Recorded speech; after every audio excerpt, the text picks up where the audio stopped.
Well, a republic is headed by an executive president. A republic is fully sovereign, meaning that all policies, all decisions, all actions concerning the running of that government, emanate from the executive with the support of the parliament. A republican nation was the vision of Gambian leaders shortly after independence in 1965. But initial attempts to establish one were fruitless, after the referendum failed to receive the two-thirds majority to amend the constitution. However, former President Sadauda Kairaba Jawara and his team never relented in their drive to attain sovereignty. Sadauda insisted that Gambia and his people have the right to rule themselves, and they fought hard. Of course, they were assisted by other people like Edward Francis Small, Bread and Butter. These people were the agitators at the time. We had a number of them. But because of our sincere adherence to the wishes of the Gambian people, the cabinet and Sadauda decided that they were not going to take that path, that they were going to be patient, and at the right time they will seek the mandate of the Gambian people again to become a republic. April 24, 1970 witnessed the birth of an improbable nation as the Gambia became a republic within the Commonwealth after another attempt by Jawara and his team. The historic moment and national breakthrough is still fresh in memories.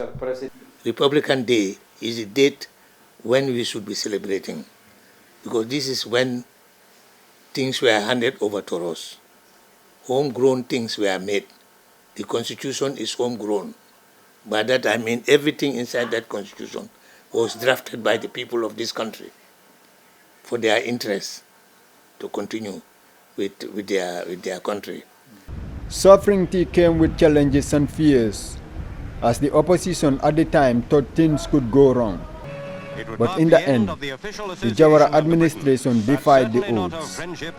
When we became a republic, there was a determined effort by our leaders, to strengthen, our multi-party democratic system, to strengthen the,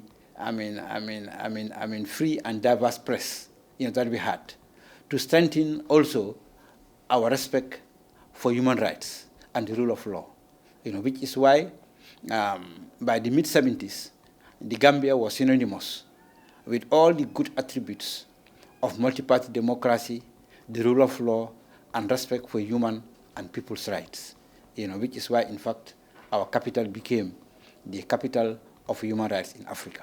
Yes. Historians like the Director General of the National Center for Arts and Culture, Hasum Sise, and former parliamentarian and minister under the Jawara government, Honorable James Alkali Gay, who still hold fresh memories of these events, believe that April 24 deserves more national recognition.